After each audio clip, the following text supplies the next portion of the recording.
What's up guys, I'm Danny Parkins. I'm the tournament director for the up and coming Hidden Valley Open Disc Golf Tournament happening this Saturday, November the 5th in Livingston, Tennessee. We wanted to give you guys a course fly through so you kind of know what to expect coming up. This is a temp course, so it's not set up all the time. So for people who are traveling, maybe not get a chance to practice it the day before, so you can kind of have an idea of what to expect.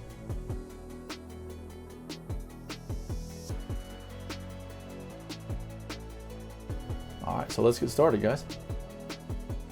Hole 1 has two different tees. From the long tee for the A pool, it is 610 feet. From the short tee pad, only 500 feet. Still a par 4. There's a cart path that runs along the left side of the fairway as well as the right side of the fairway. The drive must land inside the area between the cart paths. If it does not, proceed to drop zone 1, which is also the shorter tee, with a stroke penalty. If the shot from the first drop zone does not land in bounds, go to the second drop zone with a stroke penalty.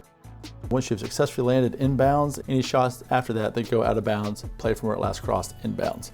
The hole's pretty wide open. Besides the cart paths, there are some low-hanging branches kind of close to the basket, and cart path along the left side of the fairway does get kind of close to the basket, so you do have chances of going out of bounds, but pretty straightforward par 4. Moving on to hole 2, it's a 285-foot par 3. There's a cart path along the left side that plays out of bounds. And there's a tree line to the right, and there's kind of a low ceiling. It's pretty straightforward right-handed, forehanded shot or left-handed hyzer.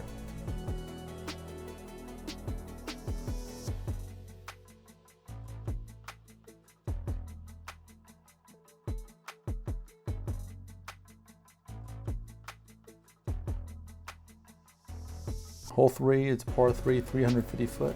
Pretty wide open, not any OB to speak of.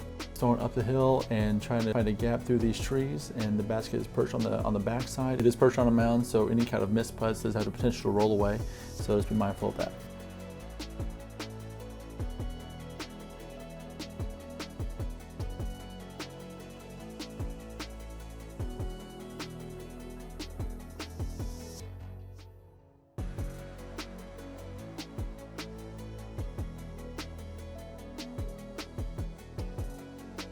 Hole 4 is a 270-foot par 3, double mando off the tee. Between these two trees as the drone is flying through right now. If the mando is missed, proceed to the drop zone, which is right at the mandatory. Go there with the penalty stroke. There is a golf green on the left side of the fairway that does play out of bounds. The basket is sitting right in front of a small tree that can cause some issues on some putts if you do go too far.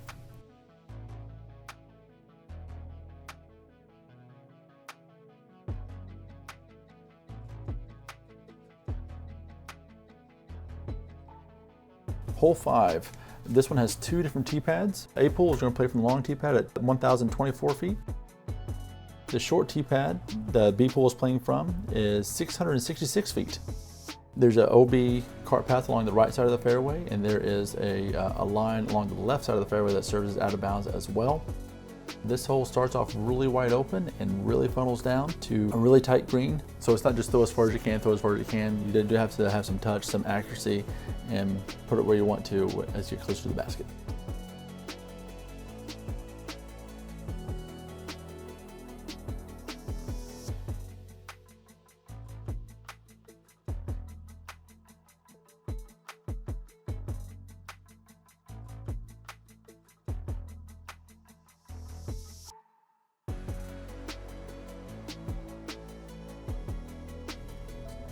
Brings us to hole 6, 305-foot par 3. This one has a cart path on the left side and right side of the fairway. Both plays out of bounds. It's pretty straightforward. You can throw either the right side of the tree line or the left side of the tree line, but just make sure you get back in bounds.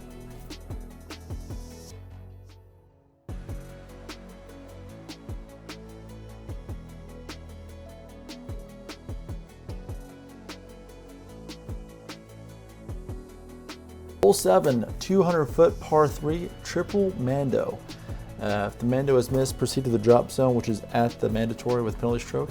There is a cart path along the right side that can come into play if it gets away from you.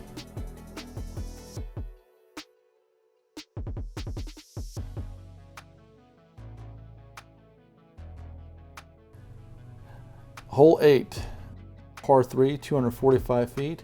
Really no out of bounds to speak of. The basket is hanging in the tree, so just kind of keep that in mind, kind of make some interesting putts. and the entire fairway is uphill. So it does allow some opportunities for some really bad rollaways if you're not confident on the green.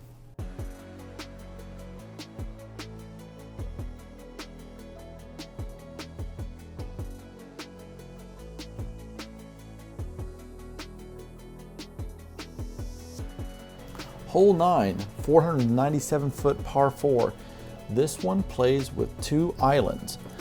The first island is right here on top of the ridge. Plays a simple right-hand backhanded hyzer shot. And the second island plays down the hill, down to the right, probably 80 feet away from the basket. If your first drive goes out of bounds, the first drop zone is in the first island, right there at the landing zone, really where you want to put your drive. If you're out of bounds from there, go to the second drop zone down by the second island.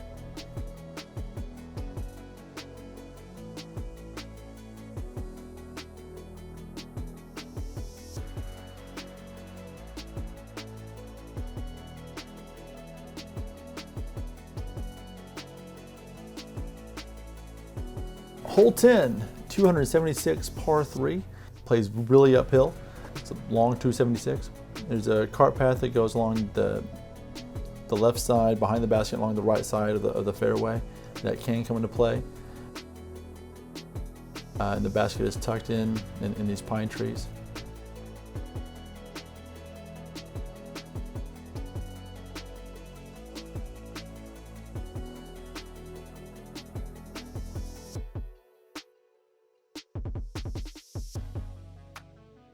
Hole 11, it's 400-foot par 3.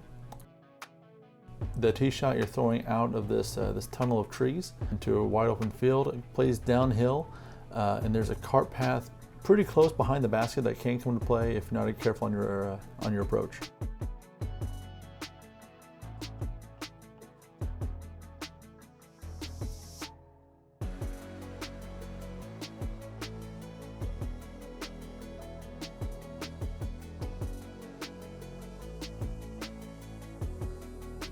It brings us to hole number 12. It's a 377-foot par 3. No real OB to speak of. There's an area under the bridge that is considered a relief area. If your disc lands underneath the bridge in that marked relief area, play from where the disc last crossed with no penalty. So basically play it just like as if it was OB without the penalty stroke.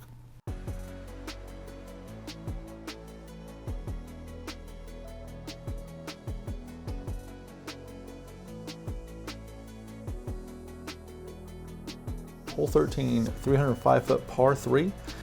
There is a mandatory left of up the hill. If you miss the mando, there is a drop zone there at the mando where you play from. You really want to stay out of the stuff on the right side that is really thick, really brushy.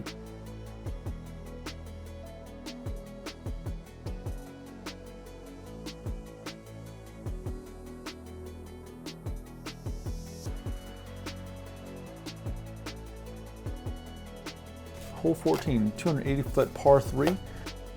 Pretty wide open. You're just trying to throw through these trees off the tee shot. The basket is in this bend of the cart path, and the cart path does play as out of bounds. So just be mindful of that.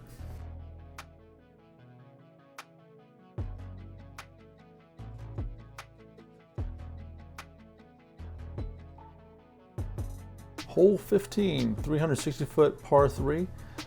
Really no out of bounds to speak of. There is a tight fairway. You can go up the gap, or you can try to throw a hyzer around the left side or the right side. But pretty straightforward.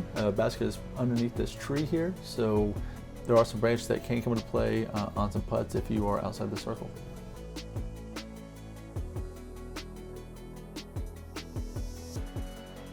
Hole 16, 575-foot par 4. There's a mando left, kind of bringing you up this left side.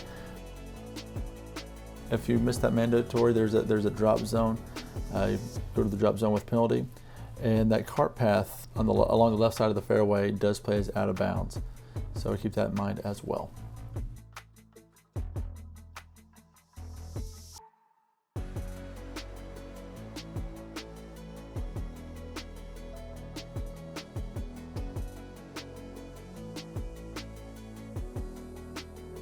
Hole 17.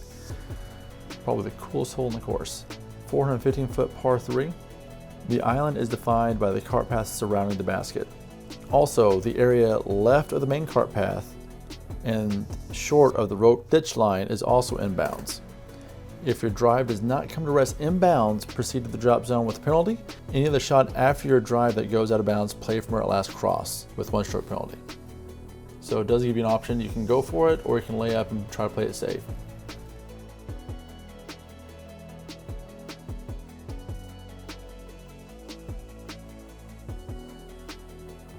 Hole 18, 740-foot par 4. The cart path along the right side of the fairway does play as out of bounds, as well as the string line on the left side does play as out of bounds. It's pretty far, but you have to throw accurately as well. From what I've been told, this hole can be very challenging if there's a big headwind, so just keep that in mind.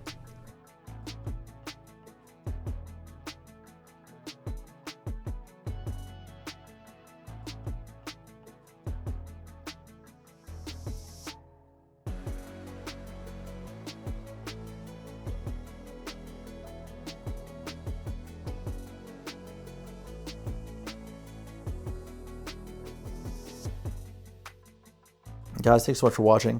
I hopefully you found this a little bit helpful. Just give you a little bit of insight on what to expect on Saturday, and hope to see you out there. See you later.